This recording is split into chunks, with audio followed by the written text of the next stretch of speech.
So just to address something up front, I've been calling Suraj by his surname Kakardia for the last 30 years, and I've only found out recently I've been saying both wrong. So apologies for everyone who actually knows how it's said. It's very hard, old habits die hard, so please bear with me. As I thought about writing this speech, I remembered that hopefully he will be giving one at my wedding one day. We are very far away from that, but I thought I would keep it a little bit family friendly, and it's also been sort of distilled a little bit because I had to go through numerous people to get signed. Because apparently I'm not trusted. And since half the room probably don't know him as well as I do, I thought I'd give you a little background into the man that you've welcomed into your family today. Now, I first met Kakardia on the very first day of year one. We were actually in opposite houses. He got out of the car, said to his mum, "That boy goes to my school." Little did he know that that weird boy would one day be doing a speech at his wedding. No surprise he spotted me first. He was wearing those binoculars for glasses at the time. And over 30 years later, we have travelled the world together, started businesses together, and somehow, against all odds, and his better judgment, I am now giving a speech at his wedding. Now, it really is a miracle that we've made it this far, especially if you see those photos that are hanging up by the front. Feel free to laugh at our haircuts. Yeah, they were courtesy of his dad, which was pretty much guaranteed both of us to be single throughout our whole childhood. Growing up together, we shared many highs and many lows, because Kakardia would always let me win at everything. Trust me, no one loses 47 consecutive games of table tennis without profound pity and extreme generosity. But that's the kind of person he is. Kind.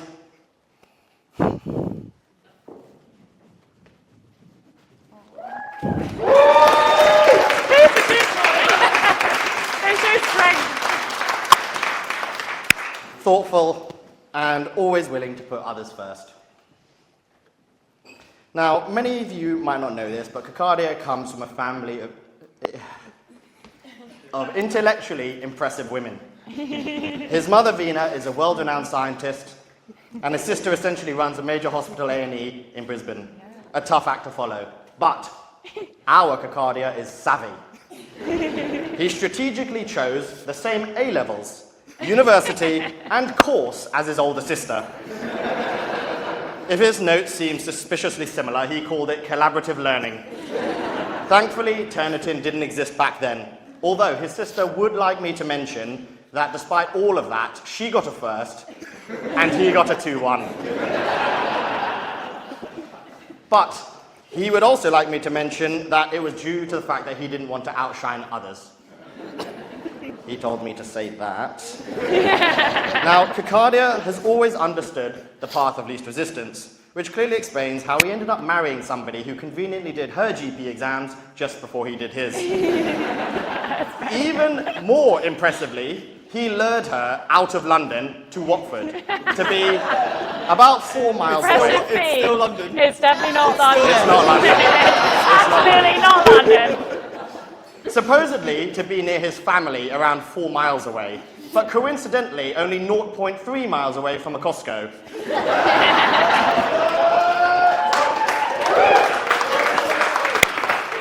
Kakardia's first true love.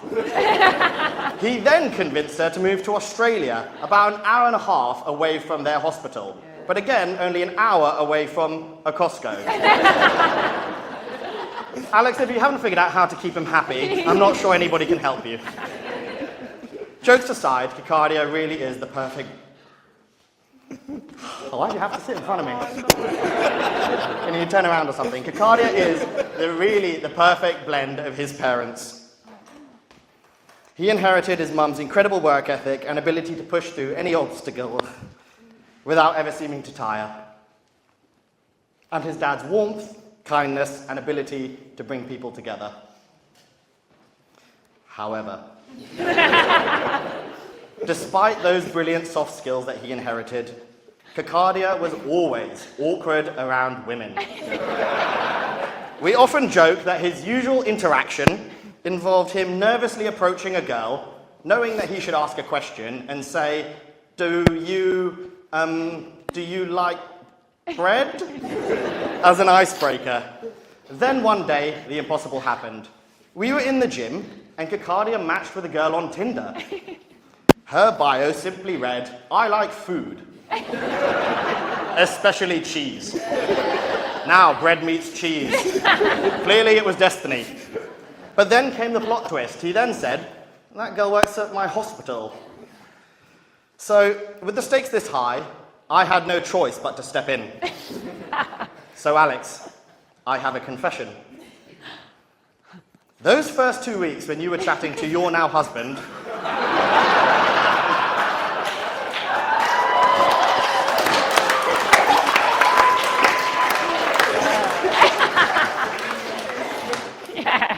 So that bad. was me.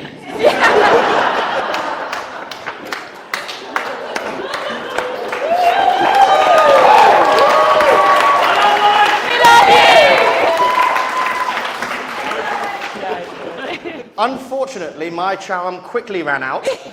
Coincidentally, exactly as long as my mum says most of my relationships last. 2 weeks. Thankfully, you fell in love with him, not me. Because clearly, Alex, you are his perfect match. Not only do you tolerate his bread-based chat-up lines, you apparently even find his snoring soothing. I shared a room with him. If you find that soothing, you really must love him. Even nature knew you two were meant to be together, pairing somebody with no sense of smell with somebody who finds 2 large Dominoes a light snack. Now, a few years ago I heard a phrase, "You are the average of the 5 people you spend your most time around."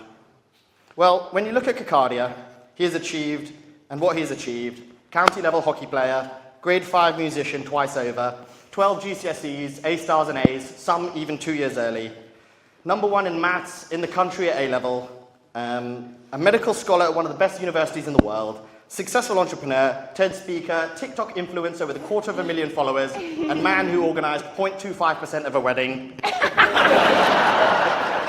I'm obviously dragging things down a little. Kakardia's incredible achievements aren't simply down to talent.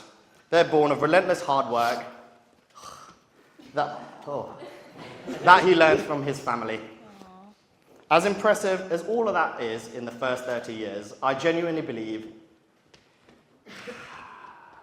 that doesn't compare to the accomplishments you will achieve over the next 30 years as a husband and hopefully as a father. I've always said the mark of a true friendship is somebody who shows up even when it isn't convenient for them to do so. And Alex, if Kakardia treats your marriage with even half the loyalty, kindness, and dedication he's shown our friendship, you've hit the jackpot. From my understanding, marriage is about making promises and keeping them. And after 30 years, there's one thing I can guarantee, is that when he makes a promise, he keeps them. Kakardia, my friend, I'm so proud of you.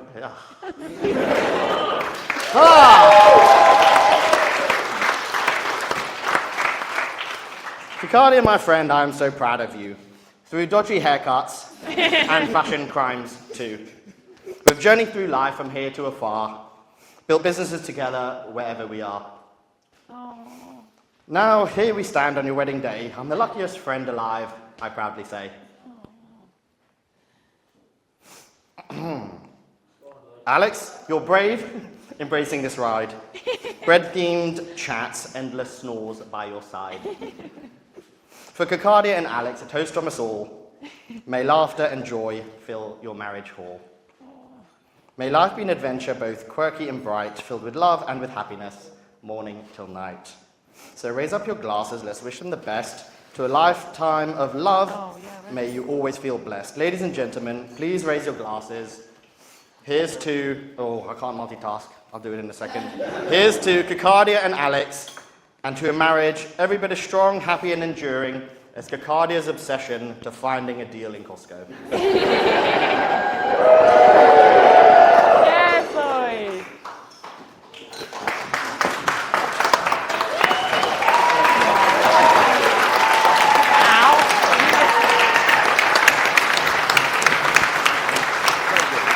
I know you like it. That was amazing.